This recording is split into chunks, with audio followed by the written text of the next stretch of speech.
Hello, welcome to You Did That, or the impact of Black women in dance and theater.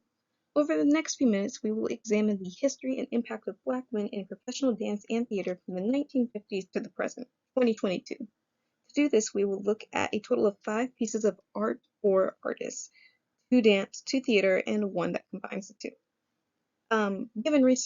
Given circumstances for this research, for all sakes and purposes, professional means New York, Broadway, Houston, big cities. There is more than one way to be successful as a performing artist, but to narrow this point, that's what we're doing.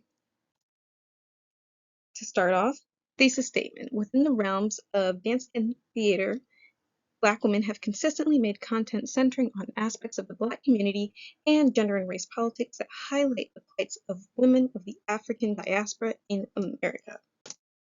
Theater. The earliest record of Black men performing professionally in theater dates back to the 1910s with the Ziegfeld Follies, although there are definitely traces of Black people performing with like minstrel shows and stuff. That's kind of ugly. In the 1920s, Ethel Waters became the first Black woman to perform on Broadway.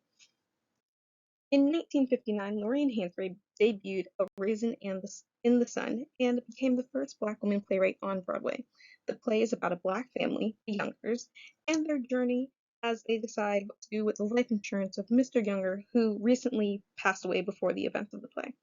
Different family members want to do different things, but Mrs. Lena Younger, the matriarch, insists to her son Walter that some of the money be put aside for her daughter slash his sister Benita's education. She's studying to become a nurse.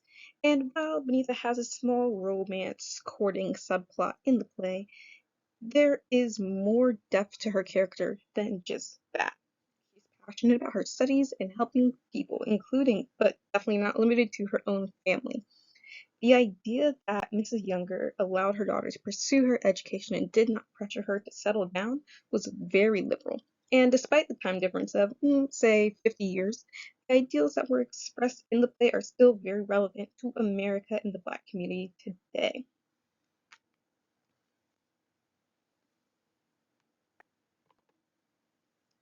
A Raisin in the Sun gave its majority white audiences a glimpse into the Black household.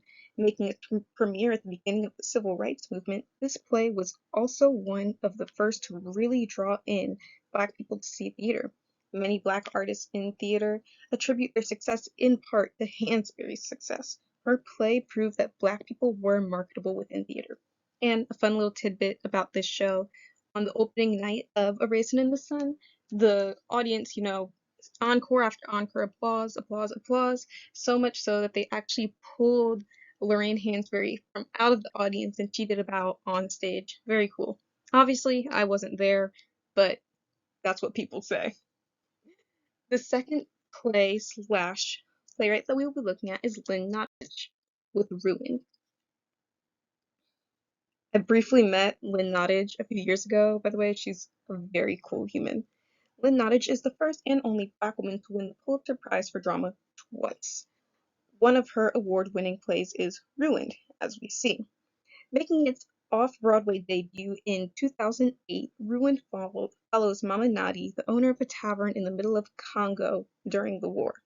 Her tavern is a neutral zone. Soldiers from both sides come in and partake in the, quote, activities, end quote. By the end of the play, Mama Nadi's building is destroyed due to the conflicts of war. The play title, Ruined, is revealed to be a reference to Mama Nadi's own being, as she has been a victim of FGM and is a quote-unquote ruined woman. A pattern that I notice with a lot of Lynn Nottage plays, because I've read a few at this point, is that the endings are always happy but realistic. They're not fairy tale endings, but they are still pretty decent endings. They aren't really ending with too much trauma on the protagonist's part, and the protagonist is usually a Black woman. So that's something very nice to see in contemporary theater. But going back to the theme of Black women in dance and theater creating content that is socio and politically charged, Lynn Nottage's play is dealing with female genital mutilation, and it being on a stage as big as the ones off Broadway, that's a big deal. And you'll notice that I did say off-Broadway. Off-Broadway, on-Broadway theaters, it's a seat classification type of thing.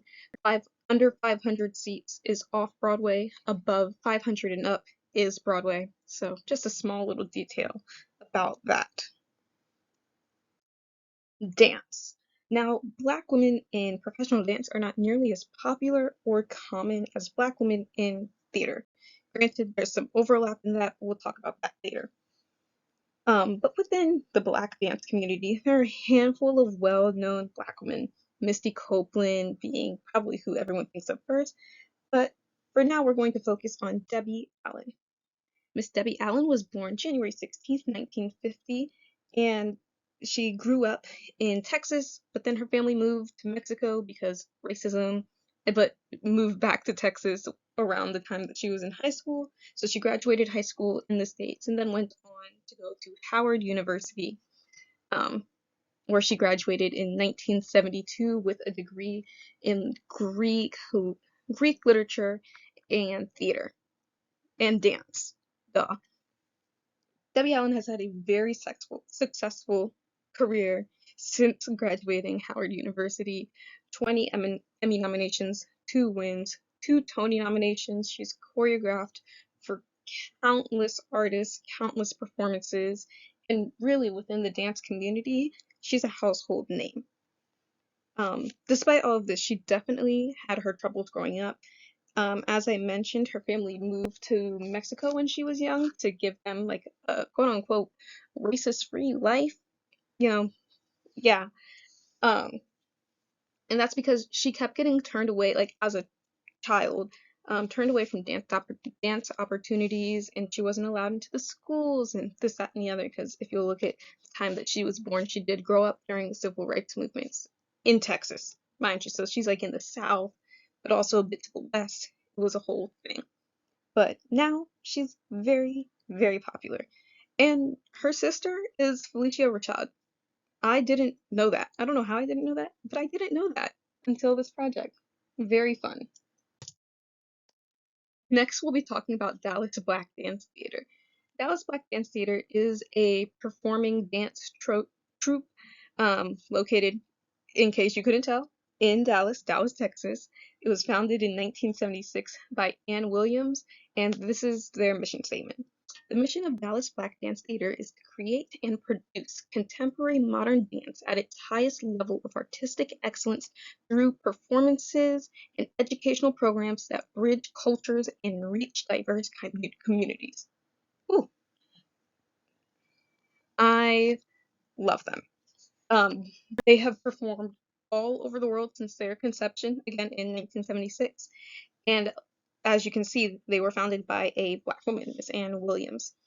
They are comparable to Alvin Ailey, if you want something like a benchmark to kind of think about. Again, they're just on the other side of the country, so they're not competitors in any way, shape, or form because we don't compete, but they are on equal levels for sure.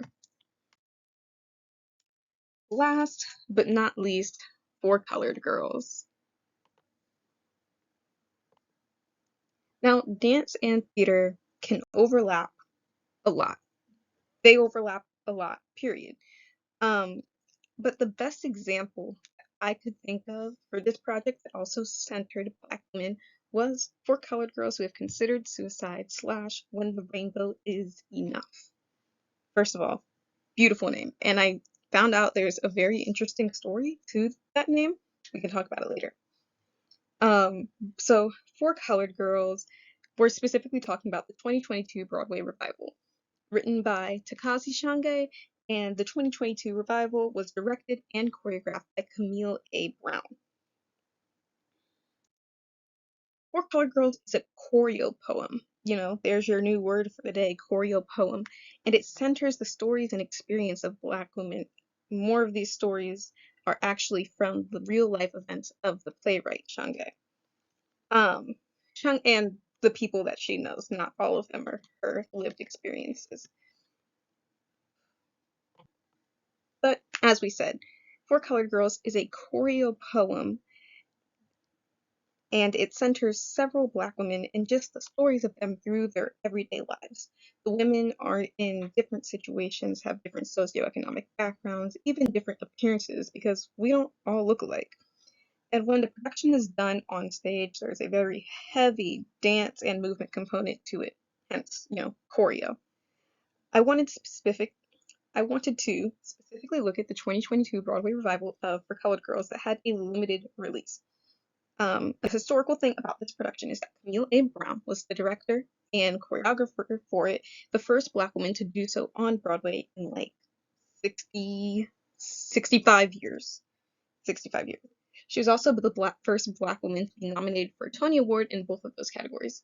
And while she didn't win, which I disagree with, it was still a very big deal that it got to where it got. The production uses jump roping, stepping, hip hop, contemporary, all of these different dance styles. Some, and when you look at stepping specifically, that originates in the Black community. It also covers a lot of heavy subject matter, abuse, suicide, murder, rape. It's a long list and a heavy show, but it was written by a Black woman and is performed by Black women, usually to rather large audiences of white people. But the intended audience, of course, is Black women. This play is a production that humanizes the Black woman and creates sympathy and empathy from the audience for situations and scenarios that the characters are going through. It was a choreo poem, so the style of writing, actually, when you read it, you'll notice in the title, enough is spelled ENUF. A lot of the writing, when you read we can call it a play, we'll call it a play. When you read the play, it's phonetic. And of course, there's the use of African American vernacular English, AAVE, and of course, stepping when it comes to some of the choreography that is involved. You'll notice we have a picture of the playbill and a picture of the 2022 cast. The characters for this show are not given like actual names. They're referred to as like the woman in red, the woman in blue, the woman in yellow, for the colors of the rainbow. And actually, in an interview with the playwright, they're like, how did you come up with this title? And the playwright, she has been very transparent about her mental health um, journey. She's attempted suicide several times, and she said one day she was going to attempt and she saw a double rainbow, and it just kind of like shocked her, and it was just this out of body experience that she had. And so that's where the title comes from. It's for colored girls who considered suicide slash when the rainbow is enough, as in the rainbow being the thing that like stops you, kind of thing. And she also uses the phrase colored girls. Not really, her original intention was not diversifying it so that it includes all women of color, but more so that her grandmother would actually understand, because her grandmother, grew up in a time where Black people were called colored, not Black, or so yeah. I just thought that was really interesting about it. All in all, to quote a very popular TikTok sound, love a Black woman from infinity to infinity. Black women have stayed being impactful and consistent and really just doing their thing within these artistic communities of theater and dance. And I, for one, love it. The end. And then there are also my sources. All right, thank you.